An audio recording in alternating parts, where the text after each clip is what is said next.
Halo everyone, pada kesempatan kali ini kami akan membahas tentang hukum kepailitan. Lalu kira-kira apa sih hukum kepailitan itu? Ini adalah suatu keadaan debitur berhenti membayar, baik karena keadaan tidak mampu membayar atau karena keadaan tidak mau membayar. Juga diatur pada Undang-Undang Kepailitan Nomor 4 Tahun 1998 yang berisikan tentang debitur yang mempunyai 2 atau lebih kreditur dan tidak membayar sedikitnya satu utang yang telah jatuh waktu dan dapat ditagih dinyatakan pailit dengan putusan pengadilan, baik atas permohonannya sendiri maupun atas permintaan seorang atau krediturnya. Lalu ada beberapa pihak yang dapat mengajukan kepailitan, yaitu permohonan sendiri, lalu kedua permintaan seseorang atau krediturnya, lalu kejaksaan untuk kepentingan umum, disusul dengan Bank Indonesia dalam hal debitur merupakan bank, lalu ada Badan Pengawas Pasar Modal dalam hal debitur merupakan perusahaan efek. Dan masalah kepailitan ini telah diatur sejak tahun 1905 pada nomor 217 oleh Junsko Staatsblad nomor 348.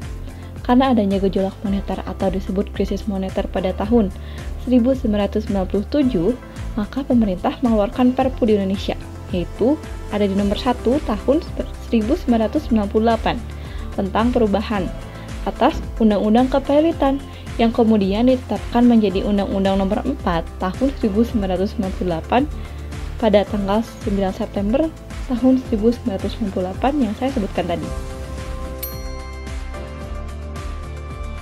Baik, selanjutnya ada akibat hukum pernyataan pailit. Pada prinsipnya, kepailitan meliputi seluruh kekayaan debitur pada saat pernyataan pailit itu dilakukan, beserta semua kekayaan yang diperoleh selama kepailitan. Dengan pernyataan pailit, debitur pailit demi hukum kehilangan hak untuk menguasai dan mengurus kekayaan yang dimasukkan dalam kepailitan terhitung sejak tanggal kepailitan itu. Undang-Undang Kepailitan Pasal 23 menegaskan bahwa semua perikatan debitur pailit yang dilakukan sesudah pernyataan pailit tidak dapat dibayar dari harta pailit kecuali bila perikatan-perikatan tersebut mendatangkan keuntungan bagi harta kekayaan itu sendiri. Namun demikian, terdapat pula harta benda yang dikecualikan dari kepailitan sebagaimana diatur dalam Undang-Undang Nomor 20 tentang kepailitan, yaitu yang pertama, barang-barang yang disebut dalam pasal 451 nomor 2-5 dari Reglamen Acara Pendata, pasal 749 huruf C beserta segala apa yang diuraikan dalam pasal 452 ayat 2. Kemudian yang kedua adalah segala apa yang diperoleh debitur pailit dengan pekerjaan itu sendiri. Ketiga, segala uang yang diberikan kepada debitur pailit untuk memenuhi suatu kewajiban memberi nafkah menurut undang-undang. Keempat, suatu jumlah yang ditentukan oleh hakim pengawas dari pendapatan hak hasil. Dan yang kelima, tunjangan yang oleh debitur pailit. Selanjutnya, saya akan menjelaskan mengenai kurator. Kurator adalah pihak yang diberi tugas untuk melakukan pengurusan dan atau pemberesan harta pailit, yaitu dengan mengatur dan membagi harta milik debitor yang mengalami kepailitan agar dapat memenuhi kewajiban terhadap kreditur sesuai dengan ketentuan hukum yang berlaku. Kreditor juga bertanggung jawab untuk mengidentifikasi dan menilai aset debitor, menjual aset tersebut jika diperlukan, dan mendistribusikan hasil penjualannya kepada kreditur. Selain itu, mereka juga harus memastikan bahwa proses penyelesaian dilakukan secara adil dan transparan, sesuai dengan prosedur hukum yang berlaku, serta melaporkan kemajuan dan hasil pengurusan kepada pengadilan. Tugas kurator diantaranya adalah tidak diharuskan memperoleh persetujuan dari atau menyampaikan pemberitahuan terlebih dahulu kepada debitur.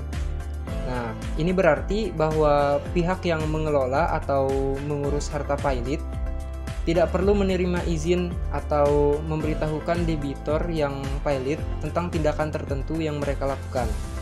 Lalu yang kedua, dapat melakukan pinjaman dari pihak ketiga, semata-mata dalam rangka meningkatkan nilai harta pailit. Ini menunjukkan bahwa kurator atau pihak pengelola harta pailit diperbolehkan untuk meminjam uang dari pihak ketiga jika pinjaman tersebut bertujuan untuk meningkatkan nilai dari aset atau harta pailit. Tujuannya adalah untuk memaksimalkan nilai harta tersebut agar dapat digunakan untuk membayar utang-utang yang ada. Selanjutnya, untuk menjadi kurator, Menteri Kehakiman telah menetapkan persyaratan. Di antaranya adalah yang pertama, perorangan yang berdomisili di Indonesia. Untuk menjadi kurator atau pengurus, seseorang harus tinggal atau berdomisili di Indonesia. Ini memastikan bahwa kurator atau pengurus memiliki akses dan pemahaman yang cukup terhadap hukum dan peraturan lokal. Lalu yang kedua, memiliki surat tanda lulus ujian yang diselenggarakan oleh Asosiasi Kurator dan Pengurus Indonesia atau yang disingkat AKP. Calon kurator atau pengurus harus telah lulus ujian yang diselenggarakan oleh AKP dan memiliki sertifikat atau surat tanda lulus. Ini menunjukkan bahwa mereka telah memiliki pengetahuan dan keterampilan yang diperlukan dalam bidang kepailitan. Lalu yang terakhir, apabila kurator atau pengurus berbentuk persekutuan perdata, maka salah satu rekan atau partner telah memiliki syarat tersebut di atas. Jika kurator atau pengurus adalah sebuah firma atau perusahaan yang berbentuk persekutuan perdata atau seperti firma hukum, maka salah satu dari rekan atau partner di dalam firma tersebut harus memenuhi syarat-syarat yang disebutkan di atas tadi. Contohnya domisili di Indonesia dan lulus ujian AKP. Ini memastikan bahwa setidaknya ada satu orang dalam persekutuan tersebut memiliki kualifikasi yang diperlukan untuk mengelola harta pailit. Di sini saya akan menjelaskan mengenai penundaan kewajiban pembayaran utang atau dikenal dengan PKPU. PKPU yang mengatur dalam Undang-Undang Kepailitan, artinya debitur yang tidak dapat atau memperkirakan bahwa ia tidak dapat melanjutkan membayar utang-utangnya yang sudah jatuh tempo dan dapat ditagih, dapat memohon penundaan kewajiban pembayaran utang dengan maksud untuk mengajukan rencana perdamaian yang meliputi tawaran pembayaran seluruh atau sebagian utang kepada debitur konkuren. Untungan bagi debitur atas lembaga PKPU adalah dalam jangka waktu yang cukup dapat memperbaiki kesulitan dan akhirnya dapat membayar utangnya. Untungan bagi kreditur atas lembaga PKPU adalah ada kemungkinannya besar debitur dapat membayar utang-utangnya. Sedangkan apabila dinyatakan pailit, semua harta akan dilelang dan bagi kreditur belum tentu mendapatkan pembayaran dengan penuh. Ada beberapa akibat adanya PKPU. Yang pertama, debitur tidak dapat melakukan tindakan kepengurusan atau pemindahan hak atas sesuatu bagian dari hartanya. Kedua, tidak dapat dipaksa membayar utang-utangnya dan semua tindakan eksekusi yang telah dimulai guna mendapatkan pelunasan utang harus ditangguhkan. Ketiga, berhak membayar utang-utangnya kepada semua kreditur bersama-sama menurut timbangan piutang masing-masing. Yang kelima, semua sitaan yang telah dipasang berakhir. Materi selanjutnya mengenai pengadilan niaga. Hukum acara yang digunakan pada pengadilan niaga ini adalah hukum acara perdata yang berlaku secara umum pada pengadilan umum.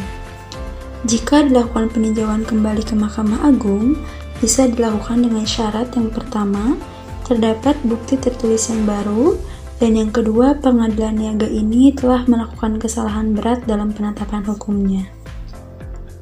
Berbeda dengan bentuk peradilan umum lainnya, peradilan ini terhadap putusan pengadilan tingkat pertamanya tidak bisa diajukan upaya hukum banding, tetapi langsung pada upaya kasasi ke Mahkamah Agung. Putusan kasasi ini diucapkan dalam sidang yang terbuka untuk umum yang harus diputuskan dalam waktu paling lambat 30 hari terhitung sejak tanggal permohonan diterimanya panitera MA.